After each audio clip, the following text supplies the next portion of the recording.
Family. এখানে মা বোনরা আছেন, এখানে অনেক যুব সমাজের তরুণ তরুণীরা আছে, আমাদের পিতৃমহ অনেক আমাদের পিতামহরা আছেন। এটা একটা ভালো সুযোগ এই পরিবার সম্পর্কে দুটো মৌলিক কথা বলার জন্য। আমি অনেক দিন থেকে চাচ্ছিলাম এমন একটা পরিবেশ।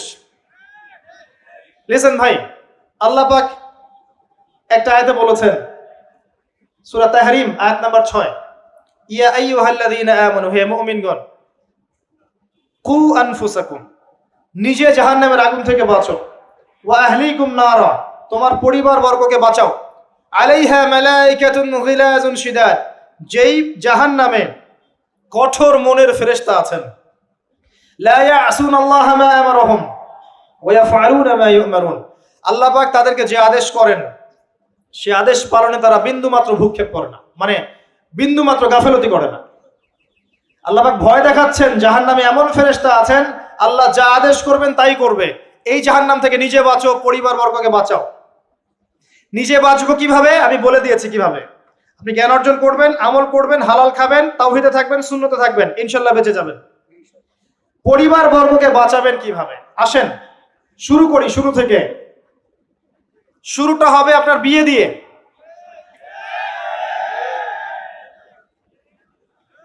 এত এক্সাইটেড হওয়ার কিছু নাই, কারণ এটা এমন একটা বিষয় যেটা করেন নাই বলে এক্সাইটমেন্ট বাড়ছে, করার পরে পস্তাতেও পারেন। এটা এমনই দিল্লি কা লাড্ডু, যে খাবে সেও পস্তাবে, যে খাবে না সে বেচারাও পস্তাবে। তবে আপনারা খেয়ে পস্তান, আলহামদুলিল্লাহ। এমন ভাবে শুরু করেন না পরিবারটা যে আপনি একজন তরুণী, আপনি একজন তরুণ, বিয়ে করছেন, বিয়ের সময় দিনদারিতা বাদ দিয়ে অন্য কিছু দেখতে যায় না। যদিও বা অর্থ সম্পদ, বংশমর্যাদা, সৌন্দর্যের কথা হাদিসে এসেছে, হাদিসটা এমন নয় যে তোমরা 4টা গুণ দেখেই বিয়ে করো, এমন নয়। হাদিসটা এমন নয়, অনুবাদটা অনেকেই ভুল করে, অনেকেই ভুল করে। হাদিসে বলা হয়নি কখনো 4টা গুণ দেখেই বিয়ে করো, এটা নয়, বরং বলা হয়েছে 4টা গুণ দেখে বিয়ে করা হয়। কথা কি বুঝতে পারছেন? কেউ এটা দেখে, কেউ এটা দেখে। তোমরা দিনদারিতে দেখো, না হলে তোমাদের হাত ধুলোয় ধূসরিত হবে। হাদিসটা এমন। এক্ষেত্রে কি আমরা বলবো, প্রথমত বিয়েটাকে সহজ করে দেন। বিয়েটাকে সহজ না করলে সমাজে জেনা বাড়তে থাকবে, এবং জেনা বাড়ার কারণ আছে। যখন পর্নোগ্রাফিটাতে ফ্রি অ্যাক্সেস দেওয়া হয়েছে, মানুষ রাতের বেলা পর্ন দেখতে পারে, কেউ বাধা দেওয়ার নাই। উপরের সেকশন থেকে কিন্তু এটাকে বন্ধ করে দেওয়া যেত। পৃথিবীর অনেক কান্ট্রি আছে যেখানে অনেক কিছু চলে না। চাইনিজরা ফেসবুক ইউজ করে না, করে? ওরা কি উন্নত জাতি না? ওরা তো এখন আমেরিকাকে যদি বলে ওঠো উঠবে, আমেরিকাকে বসতে বলে বসবে। ওরা এমন জায়গায় চলে গেছে। ওই ইউক্রেন ইস্যু নিয়ে আমেরিকা, ন্যাটো আর এই ব্রিটেন আর ফ্রান্স আর ইসরায়েল কিছুই করতে পারবে না ইনশাআল্লাহ, বিকজ এখানে একটা বড় অ্যালায়েন্স আছে চায়না এবং রাশিয়া। কিছুই করতে পারবে না। বরং এর উদ্দেশ্য, যে উদ্দেশ্যে এটা কাজ করেছিল তারা, এটা তো সফল হবে না তারা ইনশাআল্লাহ। আজকে টপিক এটা না, আমি এদিকে যাচ্ছি না। মূল বিষয়টা হচ্ছে যে সহজ করতে হবে বিয়েটাকে। উপযুক্ত বয়স হয়ে গেলেই একটা উপার্জনের সোর্স খুঁজবেন আগে। বেকার অবস্থায় বিয়ে করতে যাবেন না, উপার্জনের সোর্স খুঁজবেন, তারপরে আপনি আপনার পরিবারকে বলবেন আমার বয়স হয়েছে, আমাকে বিয়ে দাও। এবার আসেন, বিয়ের সময় দিনদারিতা ছাড়া অন্য কিছু দেখতে যায় না। এরপরে যদি সে সুন্দর হয় বা সুন্দরী হয় বা ভালো বংশের হয়, অথবা দেখা যায় যে ভালো টাকা পয়সা বলা ইত্যাদি ইত্যাদি, এটা আপনার নূরুন আলা নূর, এটা বোনাস। কিন্তু এগুলো যদি নাও থাকে, শুধু দিনদারিতে থাকে, আপনি রাজি হয়ে যান। পরিবারের কর্তাদেরকেও বলবো যে মেয়ে বিয়ে দেওয়ার সময় ছেলের টাকা পয়সা দেখতে যায় না, ছেলের স্ট্যাটাস দেখতে যায় না বেশি বেশি। পরে দেখবেন এই মেয়ে ওর ঘরে গিয়ে পস্তাচ্ছে। আর ছেলের পিতাদেরকেও বলবো, ছেলেকে যখন বিয়ে দিবেন, একটা মেয়েকে কিনে নিব আর সাথে কিছু যৌতুকের টাকাও নিব, এই টেন্ডেন্সি নিয়ে বিয়ে করতে যায় না। ওই বিয়েতে বারাকা বেশি, যেখানে খরচ কম, যেখানে বেশি হট্টগোল নাই। চট্টগ্রাম অঞ্চলের বিয়ের মতো না। একটা বিয়েতে মনে হয় 40-50 লাখ টাকা খরচ করে ফেলায়, গেটেই সাজাবে বলে 4-5 লাখ টাকা খরচ করে। সুবহানাল্লাহ। এই 5 লাখ টাকা দিয়ে, এই 5 লাখ টাকা দিয়ে আর মনে হয় 10টা-20টা পরিবারকে বিয়ে দেওয়া যাবে। হ্যাঁ, লোহার আংটি দিয়ে বিয়ে করেছে সাহাবী। লোহার আংটিও নাই তোমার বাসায়? বলছে না ইয়া রাসূলুল্লাহ, লোহার আংটিও তো নাই আমার বাসায়। তাহলে কি করবা? কোরআনের কয়টা সূরা জানো? যে এই সূরাগুলো জানি, এগুলো শিখিয়ে দিও, যাও, মোহর হয়ে গেছে। কত সহজ বিয়ে, কত সহজ। আর এখন যেটা হয়, মেয়ে খুঁজবে দিনদার বিল গেটস, আর ছেলে খুঁজবে দিনদার ক্যাটরিনা। কথা বুঝতে পারছেন? প্রিয় ভাইয়েরা, দিনদারি থেকে প্রাধান্য দেন, আর কিচ্ছু না। আপনি সফল হবেন ইনশাআল্লাহ, শান্তি পাবেন। এবং বিয়ের পরে আল্লাহর পক্ষ থেকে একটা ভালোবাসা আসবে। যদি আপনি দেখেন যে আপনার স্ত্রী খাদিজা রাদিয়াল্লাহু আনহার মতো, আয়েশা রাদিয়াল্লাহু আনহার মতো, হাজেরা আলাইহিস সালামের মতো সবর করেনেওয়ালা, যে আপনাকে দিনের পথে এগোতে সাহায্য করে, তাহলে আর অন্যদিকে চোখ দেওয়ার দরকার নাই, রাজি হয়ে যান। এরপর আপনার পরিবার শুরু। এখানে উভয়ের মাঝে হৃদ্যতা, ভালোবাসা থাকতে হবে। তবে আরেকটা কথা বলে রাখি, সবাই মনোযোগ দিয়ে কথাটা শোনেন। একটা পরিবারের ভিত্তি শুধু ভালোবাসা দিয়ে টিকে থাকে না। একটা পরিবারের ভিত্তি টিকে থাকে আপোষের বিশ্বাসের উপরে। একে অপরকে বিশ্বাস করতে শিখতে হবে, একে অপরকে শ্রদ্ধা করতে হবে, একে অপরের সম্মান দিতে জানতে হবে। আপনাকে আপনার স্ত্রীকে আপন মনে করতে হবে, আপনাকে আপনার স্বামীকে আপন মনে করতে হবে। বাইরের মানুষ আপন নয়, এরা আপন আপনার।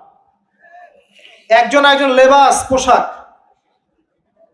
এরপরে আপনি মোহর শোধ করেন, আপনি সন্তান সন্ততি নেন, সন্তান সন্ততিদেরকে আল্লাহর এবং তার রাসূলের আদর্শে বড় করে তোলেন। পরিবারের মধ্যে তালিম চালু করেন, তালিম। পরিবারের মধ্যে তাওহীদ রাখেন, সুন্নত রাখেন, একসাথে খেতে বসেন। স্ত্রীকে হাদিয়া দেন, স্ত্রীকে গিফট দেন, তাকে মাঝে মাঝে ঘুরতে নিয়ে যান, তাকে নিয়ে রিফ্রেশমেন্টে যান, তাকে সময় দেন, তাকে টাইম দেন, তাকে সময় দেন। নবী সাল্লাল্লাহু আলাইহি ওয়াসাল্লাম আয়েশা রাদিয়াল্লাহু আনহার কোলে মাথা রেখে কোরআন তেলাওয়াত করতেন। তার সাথে চাঁদনি রাতে দৌড়েছেন এবং চাঁদ দেখেছেন, সফর করেছেন, রাতের বেলা হেঁটেছেন, সময় দিয়েছেন, খালি পায়ে হেঁটেছেন। সময় দেন। এখন এমন একটা অবস্থা যে পুরুষদেরকে মনে করা হয় যে তারা হচ্ছে মানি মেকিং মেশিন, তারা খালি টাকা পয়সা মেক করবে, আর স্ত্রীরা হচ্ছে ওই চুলা ঠেলবে সারাদিন। আমরা এমন মনে করে নিই আর কি। আবার এই যে ফ্যামিনিস্ট রেভলিউশন যখন থেকে আসছে, ফ্যামিনিস্ট রেভলিউশন কি জিনিস? দাজ্জালের ফলোয়ার্স আর কি, যে মেয়েদেরকে আপনি ঘরে রাখতে পারবেন না।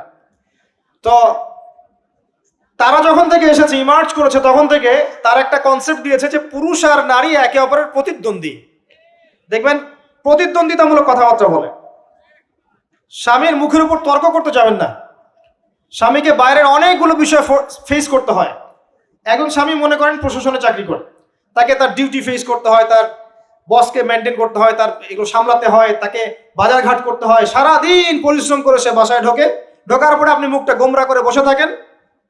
স্বামী আহলান সাহলান করেন না, তাকে একটু আদর করেন না, মহব্বত করেন না, তো অটোমেটিকলি আপনার দিক থেকে তার মনটা চলে যাবে অন্যদিকে। স্বাভাবিক। আপনি আপনার স্বামীর জন্য সাজেন না, বাইরের মানুষের জন্য সেজে গুজে আপনি মার্কেটে যান। প্রবলেম সেগুলা। এরা মনে করে স্বামী স্ত্রী একে অপরের প্রতিদ্বন্দ্বী, অথচ এরা একে অপরের পরিপূরক। একে অপরের পরিপূরক। উভয় হৃদ্যতা ভালোবাসায় পরিবার গড়ে ওঠে। যে পরিবারের মধ্যে হৃদ্যতা ভালোবাসা আছে, ওই পরিবারের বাচ্চা কাচ্চারা দেখবেন বড় আলেম হবে, বড় নেতা হবে, বড় কিছু হবে ইনশাআল্লাহ। যেখানে এগুলো নাই, ওই সন্তানরা বড় হয় হতাশার মধ্যে, কাজের বুয়ার কাছে, ডে কেয়ার সেন্টারে। এরা তো বড় হয়ে জঙ্গি হবেই, সন্ত্রাসী হবেই, স্বাভাবিক। ভালো প্যারেন্টিং দিতে পারে নাই। এরকম না বিষয়টা। সময় দিতে হবে, একে অপরের দায়িত্ব বুঝতে হবে, আপোষের মধ্যে বিশ্বাস থাকতে হবে, ভালোবাসা থাকতে হবে এবং সবরের মানসিকতা থাকতে হবে। মেয়েদের ব্যাপারে বলাই হয়েছে তারা বাঁকাহার, অতএব চাপ দিতে যায় না, ভেঙে যাবে। চাপ দিতে যায় না, ভেঙে যাবে। ওই অবস্থায় ছেড়ে দিলে ওই অবস্থায় থেকে যাবে। একটা কথা আমি বলি, আমি শিখেছি আমার লাইফ থেকে, আল্লাহ পাকের প্রতিটা সৃষ্টি এক একটা রূপ। জানেন, রাবার গাছ দেখেছেন? রাবার গাছ, যে গাছ থেকে রাবার হয়, গাছটাকে দেখবেন পরিচ্ছন্ন, গাছটা পরিষ্কার। যে নিজে পরিষ্কার করে সে নিজেও পরিচ্ছন্ন। জমিনের মধ্যে দেখবেন মৃত জমিন, বৃষ্টি পড়লো, সজীব হয়ে উঠলো, সবুজ ধান ক্ষেত। এই সবুজ ধান ক্ষেতটা আপনার যৌবন, আস্তে আস্তে ফসল হবে। এই ফসল হওয়ার টাইমটা হচ্ছে আপনার পৌরত্ব। এরপরে ফসলটা কেটে ফেলা হবে। এই ফসলটা আপনার ভালো কাজ, আমল সালেহ, এটাকে রেখে দেওয়া হবে। বাকিটাকে হলুদ বর্ণের যে খড়কুটা, এটাকে জ্বালিয়ে দেওয়া হবে। এই যে ধান গজালো, একটা সিজন গেল, এর মধ্যে আপনার দুনিয়ার জীবনের হায়াতের রূপকতা আছে। জি, পাহাড়কে দেখেন, পাহাড় বিশালতা নিয়ে দাঁড়িয়ে থাকে, ওর গায়ে যতই ঢিল মারেন, লাথি মারেন, সমালোচনা করেন, সে নড়বে না তার জায়গা থেকে, থাকবে, সে ওর জায়গায় স্টিল থাকবে, কিন্তু সে শান্ত থাকে, সে চিল্লাফাল্লা করে না। তাই যারা সাহসী বীর তারা বেশি কথা বলে না, শান্ত থাকে। যারা পাহাড়ের মতো দৃঢ় ওরা বেশি কথা বলে না। সাগরকে দেখেন, বিশাল সাগর, কক্সবাজারে যান, সাগরকে বিশাল সাগর গর্জন করছে, ভিতরে অনেক সম্পদ, অনেক মাখলুক আছে। আপনি সামনে গিয়ে দাঁড়ান, বিনয়ের সাথে আপনার পা ধুয়ে দিবে, কোনো অহংকার করবে না। প্রতিটা সৃষ্টি আল্লাহ পাকের এক একটা মেসেজ দেয়। ঠিক মেয়ে মানুষও একটা মেসেজ দেয়। কি মেসেজ? আল্লাহ পাক মানুষকে সবচেয়ে সুন্দর করে সৃষ্টি করেছেন, আর মানুষের মধ্যে মেয়েদেরকে সবচেয়ে বেশি সুন্দর করে সৃষ্টি করেছেন।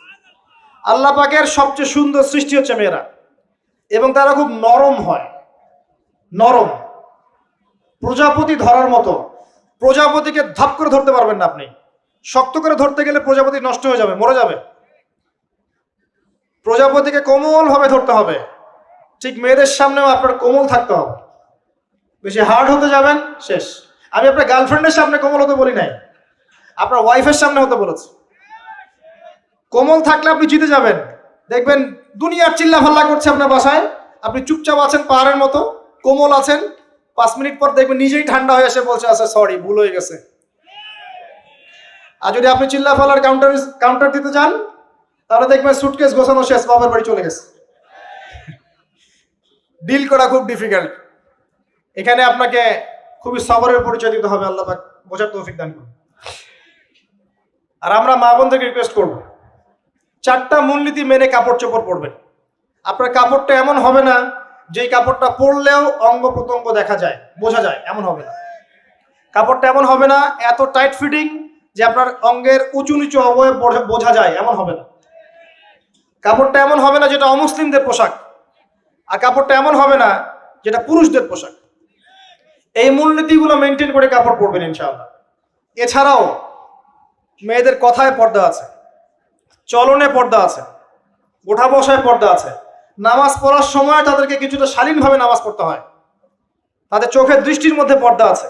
এগুলো কে শিখাবে এখনকার মেয়েদেরকে? সবসময় বিজি দেখবেন, নতুন কোন সিরিয়াল আসছে, নতুন কোন ফ্যাশন আসছে, নতুন কোন পার্লারে কি আসছে, কোন কাটিং আসছে, কোন নায়িকা আসলো। ওই যে বাংলাদেশে কোন এক নায়িকা আসছে, তাই নিয়ে মিডিয়াতে এমন তোলপাড়, মনে কি নাকি একটা অবস্থা।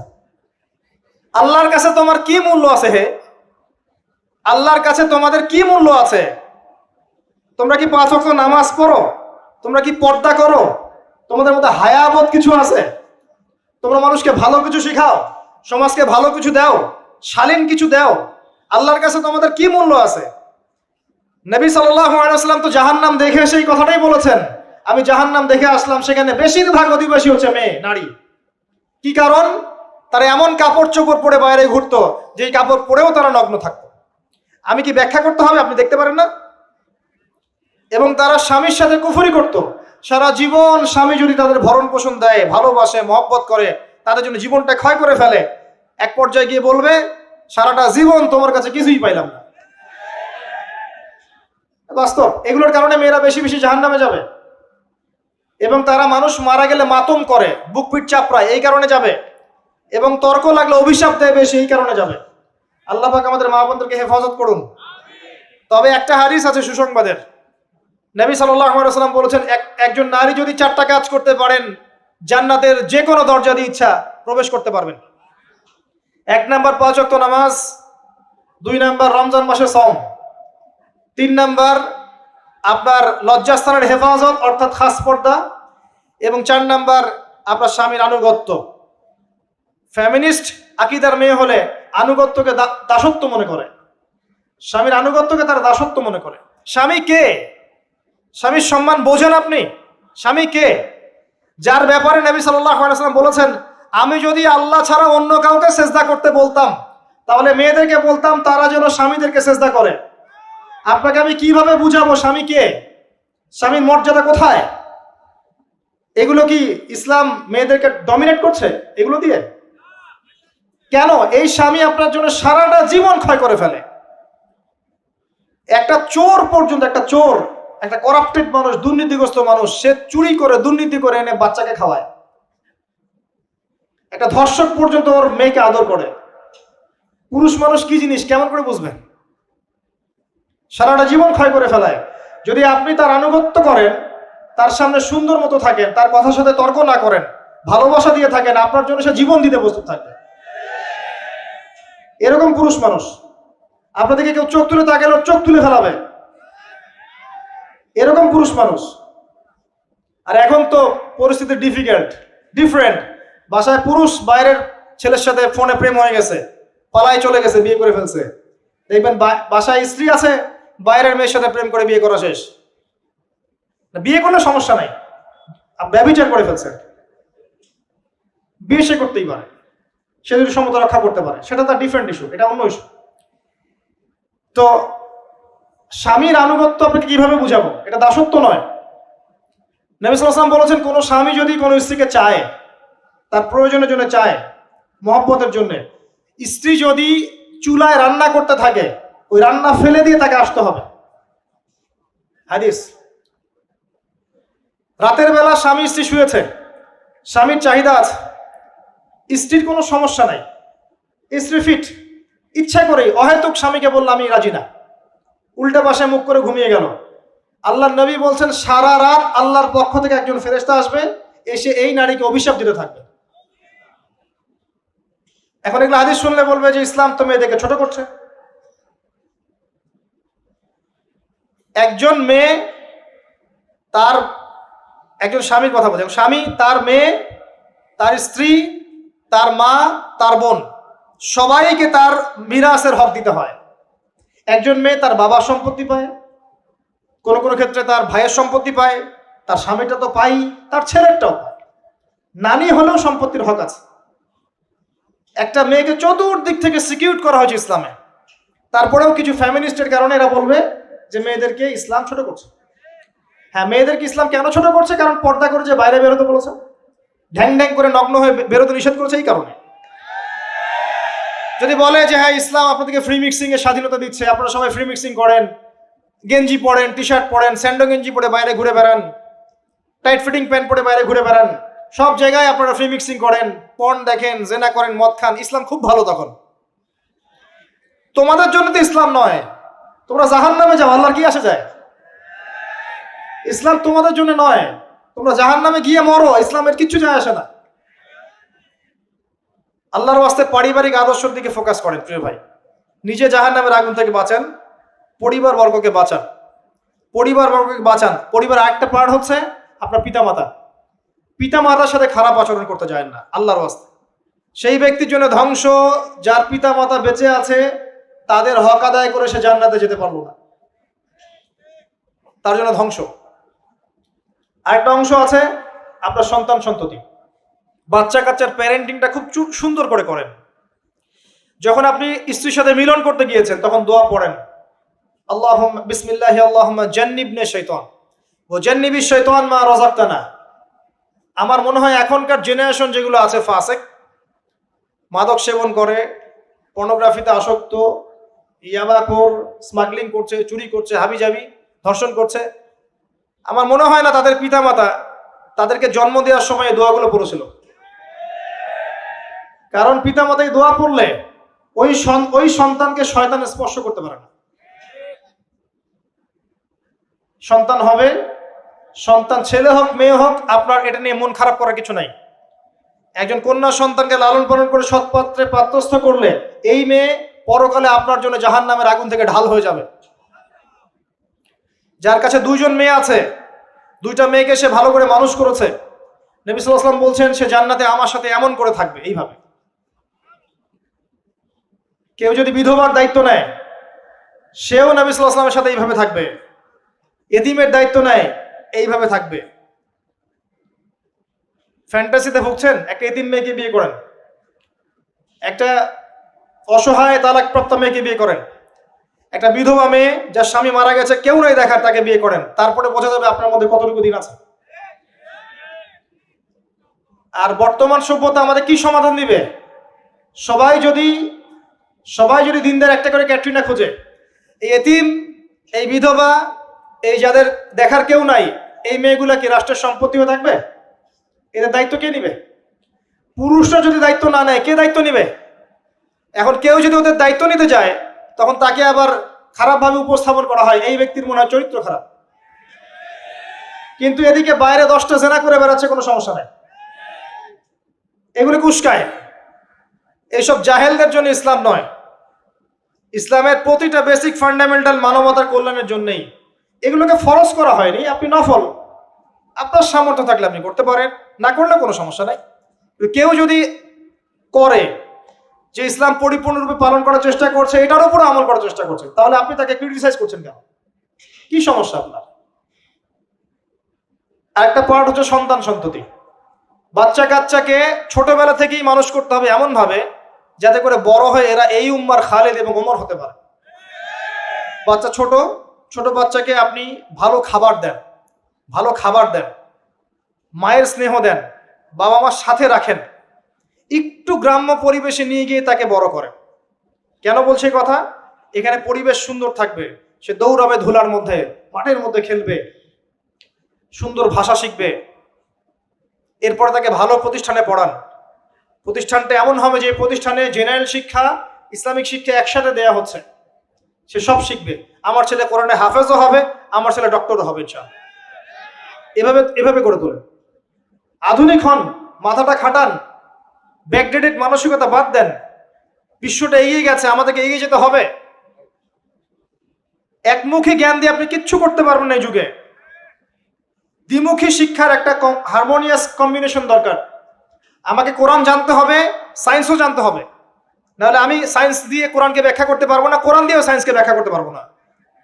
জানতে হবে, আমাদেরকে শিখতে হবে, পড়তে হবে, প্রচুর পড়তে হবে। বাচ্চাদেরকে ছোট থেকে বড় করেন এভাবে। আস্তে আস্তে গিয়ে দেখবেন তারা যখন কিশোর, তাদের বন্ধু বান্ধবের সার্কেলের দিকে খেয়াল রাখেন। আপনি বাবা হিসেবে তার বন্ধুর মতো আচরণ করেন, মা হিসেবে তার সাথে বান্ধবীর মতো আচরণ করেন, তার সাথে ক্লোজ হন, তার সমস্যাগুলো জানার চেষ্টা করেন।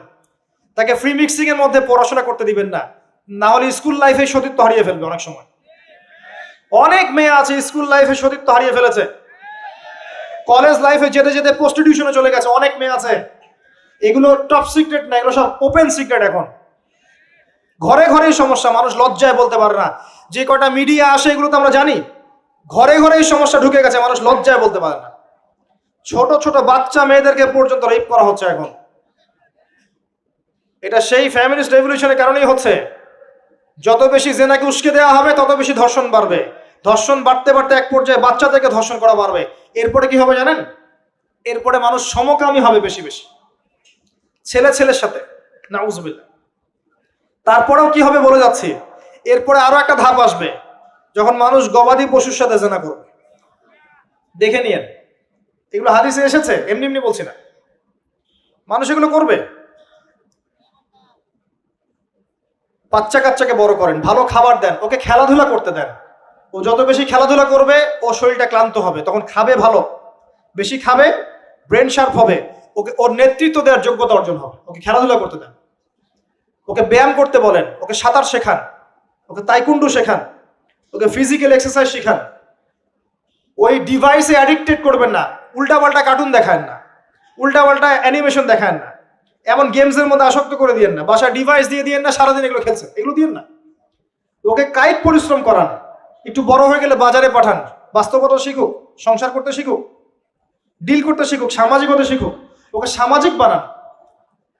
গাছ লাগানোর কাজে ওকে ইনভলভ করে দেন, রক্তদান কর্মসূচিতে ওকে ইনভলভ করে দেন, ওকে সমাজ কল্যাণমূলক কাজ করতে শুরু করে দেন, দেখবেন ও সামাজিক হবে ইনশাল্লাহ।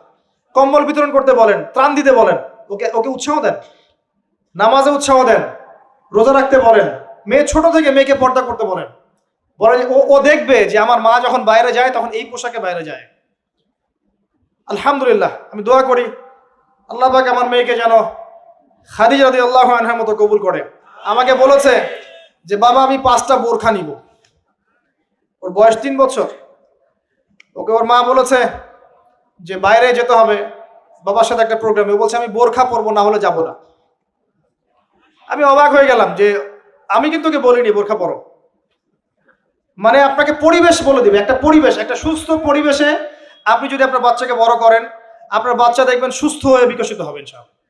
একটা অসুস্থ পরিবেশ দেন যেখানে ঝগড়াঝাটি, মারামারি, রাহাজানি, কাটাকাটি, সুদ, দুষ, জেনা, ব্যভিচার আছে, এই যে আপনার অপসংস্কৃতি আছে, আপনার বাচ্চাটা আস্তে আস্তে নষ্ট হয়ে বের উঠবে। পরিবেশ দিতে হবে। অসুস্থ পরিবেশের মানুষ কখনো সুস্থ জাতি উপহার দিতে পারবে না। তো এই বিষয়গুলোর দিকে খেয়াল রাখেন। মেয়ের পোশাকে খেয়াল রাখেন, তবে মেয়েকে কার কোলে তুলে দিচ্ছেন এটা খেয়াল রাখেন। এই যুগটা খুব কঠিন যুগ, কাছের মানুষদেরকে দ্বারা মেয়েরা ধর্ষিত হচ্ছে। খুব খেয়াল রাখেন। বাসায় কাজিনের এত থ্রু অ্যালাউ করেন না, কাজিন সম্পর্ক থ্রু করেন না, অ্যালাউ করেন না। আপনার মেয়েকে মেয়েদের ব্যাচ একটা পুরুষ টিচার পড়াচ্ছে, ওই ব্যাচে আপনি মেয়েকে পড়তে দিয়েন না। একটা কোচিং এর ভাইয়া বাসায় এসে আপনার মেয়েকে প্রাইভেট পড়াবে গোপন কক্ষে, এগুলো করতে দিয়েন না। পরে আপনার মেয়ের ইজ্জত চলে গেলে আপনি হামাও করবেন, তখন আপনি অ্যাক্সেস করে দিচ্ছেন, জেনার সুযোগ দিচ্ছেন। শয়তান উস্কে দিবে, শয়তান তো চাচ্ছেই জেনা করাতে। মেয়েদেরকে মেয়েদের পরিবেশে পড়ান, ছেলেদেরকে ছেলেদের পরিবেশে পড়ান। ওরা বড় হোক, ম্যাচিউরড হোক, যখনই বিয়ের বয়স হয়ে যাবে দ্রুত বিয়ে দিয়ে দেন। বিয়ের পরে না পড়াশোনা করুক। বিয়ের পর পড়াশোনা করে অনেকে বড় আলেম হয়েছে, অনেকে বড় জাতির নেতাও হয়েছে। আমাদের জাতির পিতার ইতিহাস দেখেন, কত বছর বয়সে তিনি বিয়ে করেছিলেন, ইতিহাস দেখেন। একজন প্রেমময়ী নারী যদি পাশে থাকে, একজন ব্যক্তি বিশ্ব জয় করতে পারে। এই যে প্রমাণ দেখিয়ে দিয়েছে, করেন নাই? এরকম আগেকার মানুষদেরকে দেখবেন, ম্যাচিউরড হয়ে গিয়েছেন, বিয়ে করেছেন, এরপরে স্ত্রী পাশে ছিল, বিশ্বকে ডিল করেছে, নেতৃত্ব দিয়েছে। এই বিষয়গুলোতে খেয়াল রাখেন। পরিবারে হারাম ঢুকতে দিয়েন না। পরিবারটাকে ইসলামিক মূল্যবোধে গড়ে তোলেন। কু আনফুসাকুম ওয়া আহলিকুম নারা, এই হাদিসের উপর আমল করেন। আল্লাহ পাক তৌফিক দান করুন, আমিন।